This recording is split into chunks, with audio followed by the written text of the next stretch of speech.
Hi, I'm Kim Sanderson, and I'm the mother of two grown children, Ashley, who's hearing, and Cole, who's profoundly deaf.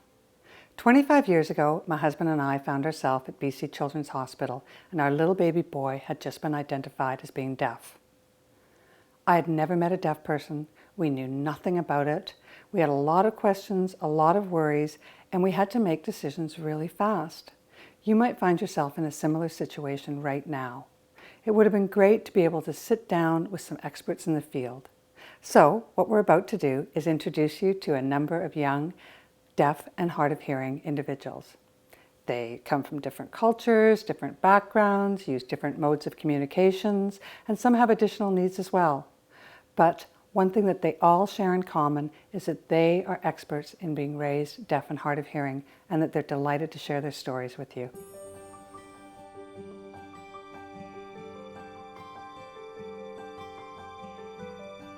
Hi, my name's Kelsey and I'm 24 years old and I have a mild to moderate and moderate to severe sensory neural hearing loss. Hi, my name is Amar. I'm 19 and I'm deaf. Hi, we're the left family. My name is Curtis, which is my wife Monique, and our 3-month-old baby Rachel. Monique and I both have a profound hearing loss, but Rachel is hearing. Hi, my name's Erin. I was born deaf. I have a 50-month-old daughter. Her name is Bridget, and she's hearing. And this is my sister. Hi, my name's Kristen. I was also born deaf. And I also have a cute son named Quinton, who's 3.5. Hi, my name is Felicia Lamato. I'm 25 years old and I identify as culturally deaf, but also call myself hard of hearing. Hi, my name is Cole Sanderson. I grew up in Vancouver and I'm deaf. Hi, my name is Bowen. I'm 23 years old. I have a severe to profound hearing loss. I was diagnosed when I was 2 years old, and I actually had hearing aids for a couple of years before I had my cochlear implant on my left ear. Hi, I'm AJ Brown. I'm an artist, and I'm deaf, and I have cerebral palsy. Hi, I'm Jesse Kazemer, and I'm 18 years old. I have a severe rising to moderate conductive hearing loss due to bilateral microtia and atresia. Hello, I am Ryan Olis. I'm deaf-blind with low vision. Hi, my name is Simran Burr. I'm 18 years old and I have a mild to moderate hearing loss. Hi, my name is Patrick. My last name is Caldecott.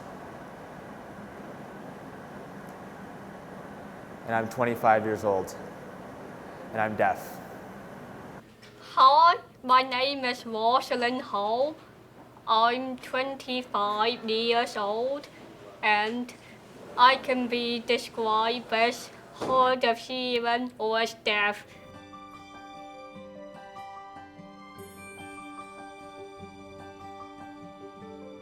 Well, I am who I am today because of how supportive my parents were and are. They have never treated my hearing loss as something that is negative. My parents have always encouraged me to be involved in a variety of sports and to try different things. That encouragement for me to be involved is definitely how I've become successful. My parents were absolutely my advocates from the moment I was born. From the moment my hearing loss was first diagnosed, they were looking for the best programs, the best ways to help me. They were immigrants from Hong Kong, so a totally new country, a new way of life. They were always asking questions, asking for new ways to help me, and my mum spent a lot of time with me when I was small, teaching me how to read and write. So she would take me to the library, to the story time, and just sit there and rocked me in her lap while we both listened to the story. And then afterwards, she would borrow the storybook, take it home, and read it to me again and again so that I could read and understand the story and just the language, the concept of storytelling. And I think that's made a big part of who I am today.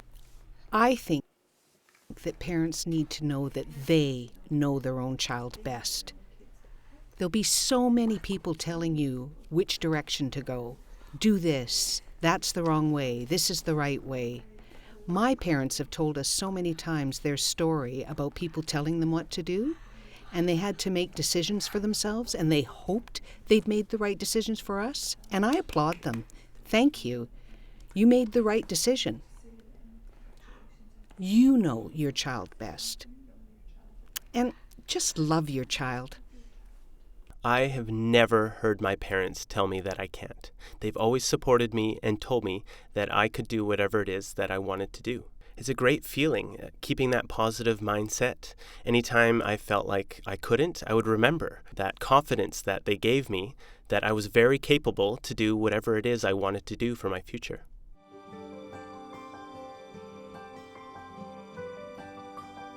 When I was born, my papa, it was one of his concerns that I would not be able to enjoy music. That was really big for him because he really enjoys, listening to music and all that. And he was really worried that I wouldn't get that out of life, right? I started playing music when I was 7, I believe. I played a year of piano and then switched to violin, which has been my main instrument for 11 years now. It's been, as I said, a huge part of my life. Honestly, it's always been part of my personality. I just love meeting new people. And the people I meet are always so diverse. People from completely different backgrounds, completely different cultures, and different personalities. I just love meeting new people. It's just part of me, who I am. Yeah, I'm involved in my community, the Indian community. It's called Punjabi. And that's a culture. It's where I'm from, my background, my family. And I get involved in that community. We share the same culture. We have different events and gatherings. I'll volunteer during the summertime. And it's great to go with my family and mingle with everybody. Yeah. I'm a team sport player. I love team sports. I also swam, but it wasn't my favorite sport. I got involved because I wanted to go to the Deaflympics. But my passion is water polo. I made it to the national level in water polo, and I'm pretty proud of that. I want to talk a bit about my experience growing up. I was so into sports. I was very involved in many different sports growing up. And there was one thing I felt that was missing was how to communicate on some of my sports teams. Don't get me wrong, we came up with strategies during the games, and we figured out ways to communicate during the games. But if I could be on a team and use American Sign Language and sign, how cool would that be?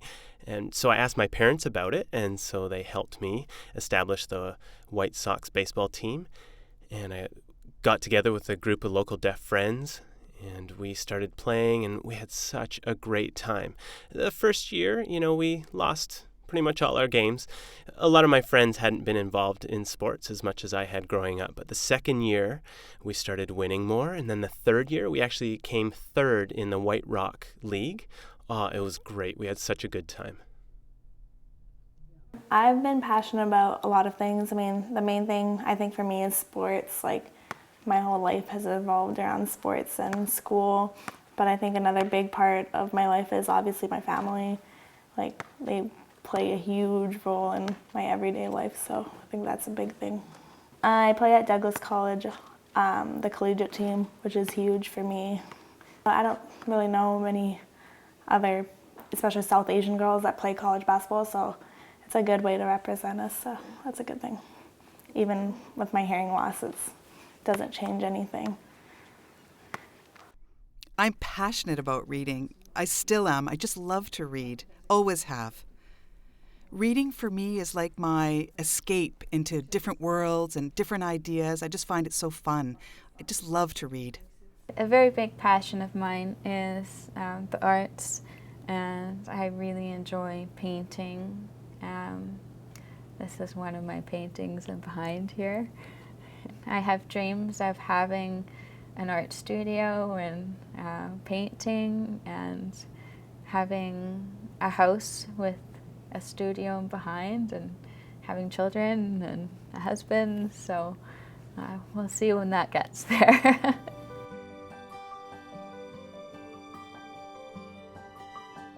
I did have very supportive teachers, and I had a lot of help with assistive listening devices such as my FM, and the student basically, I was just another kid. Going through school, I really enjoyed it. It was, I was happy to go to school every day. I had very supportive teachers and was very supported in my education with the teachers and the hearing itinerant teachers as well.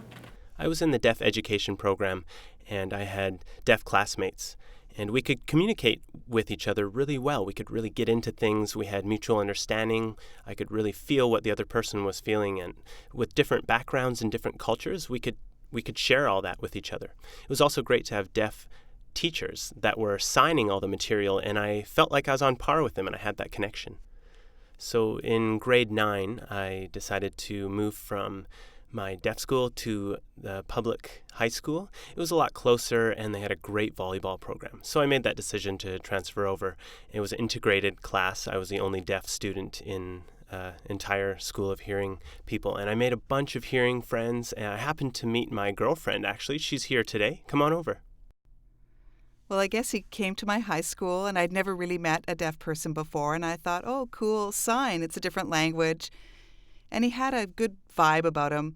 You could always tell Cole was a really positive person by his energy, and I thought, well, I want to learn some sign. So we set up ASL classes at our school, and I began learning more sign and communicating, and that's kind of how it all happened. I had the opportunity to go to Gallaudet University, and that experience changed my life because it was the first time I'd seen a lot of deaf and hard of hearing people that were just like me. I realized growing up alone in a mainstream school that I wasn't the only one. There were others just like me. Growing up with a hearing loss in school was, as far as I remember, completely a breeze. I never remember being teased or bullied or anything like that. I think mainly the reason for that was because I was always taught to be just totally comfortable with my hearing loss. It was just something that I was or something that I am. And I think because of that, me being comfortable with it, everybody else was comfortable with it too, and there was never any issue. And I'm currently attending Simon Fraser University, which is where we are right now. It's my first year here, and I'm studying engineering and loving it. It's a lot of fun. I just finished my studies here at UBC with a Bachelor of Science in Mathematics and a Bachelor of Education in Secondary. I have a BA in English and Communication Studies from York University in Toronto. When I moved back home, I made the decision that I would do a master's degree, which I've just completed. I have a master's from Simon Fraser University, and it's a Master's of Education and Curriculum Development. What's next? I'm not sure. I don't think I'm done school yet. I think there's still more to come. Looking forward to seeing what's next.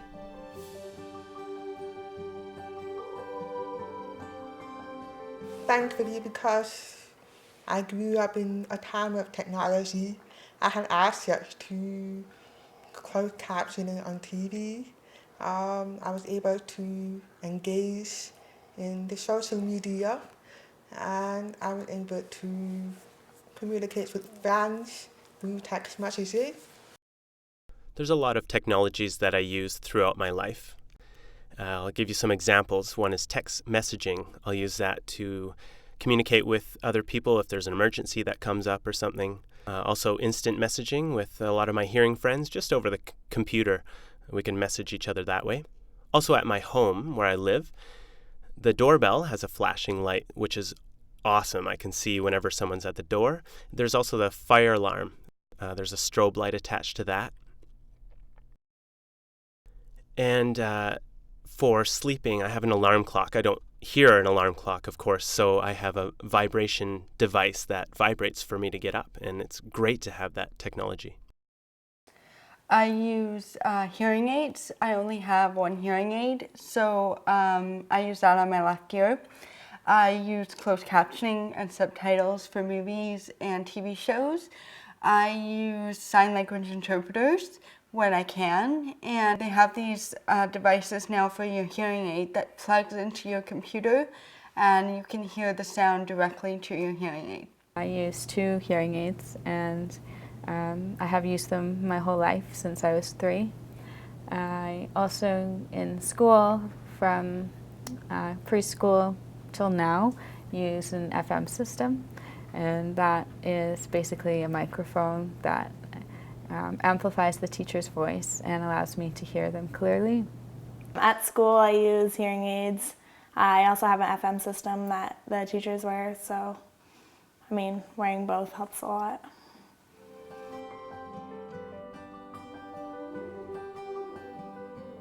I would say, really, the most important thing is just be totally open with it. Let him know exactly what it is he has, you know, just let him be comfortable with it. Encourage him to explain it to other people, I mean, as he grows up. Just let him know that it's, you know, it's normal and it's just a part of him, right? And it'll just become a part of life. With nurturing and love and a supportive environment, they will be successful. My advice for you parents who have a baby who is deaf: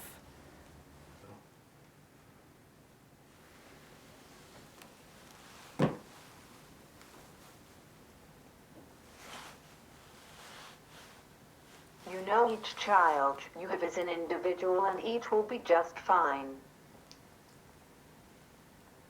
You need to create a positive vibe that you accept that your child has a hearing loss, because your child can feed off that feeling from you if you have any negative feelings about your child having a hearing loss, which is understandable.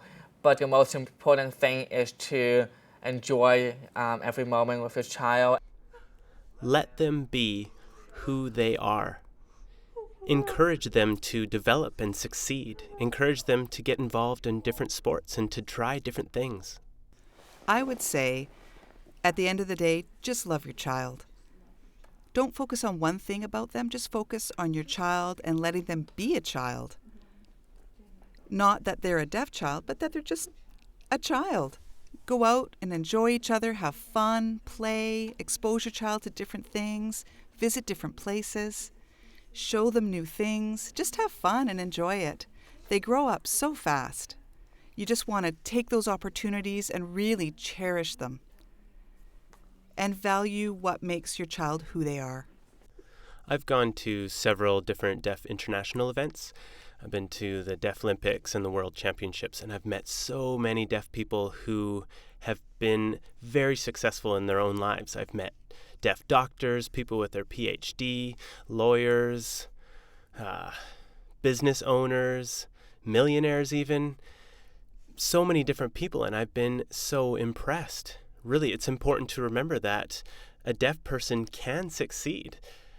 They'll be fine, you know, as long as they have a positive attitude, they'll make it.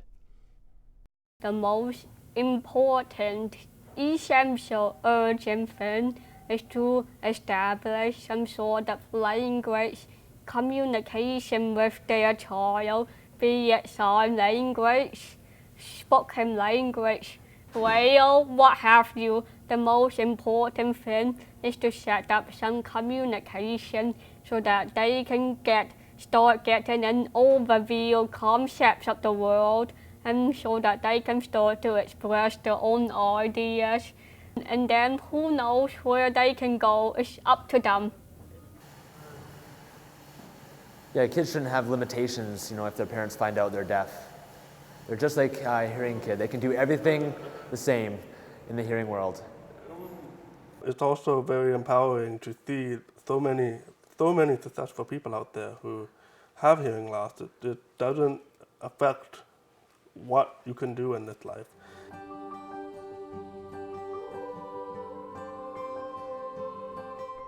I think it's really important to be able to communicate directly with your parents as a deaf child. Having no barrier to that communication, you'll actually be able to bond with your parents, in my opinion. I've always had that with my parents. I've felt connected with my parents. I've felt that mutual support with each other. It's extremely important to me. I think it's important to remember that